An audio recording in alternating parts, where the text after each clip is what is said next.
So this is my employee information form. Okay. If you want to delete one by one, first click on delete. Okay. Now I am to delete this row. Here, the item is deleted. You can choose using a checkbox.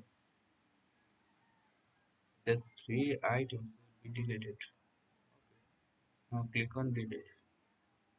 Okay, item is deleted. Or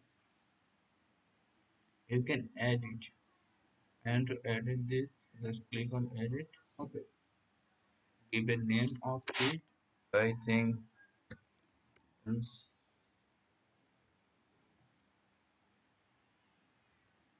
okay. Now update. Edited successfully and thank you.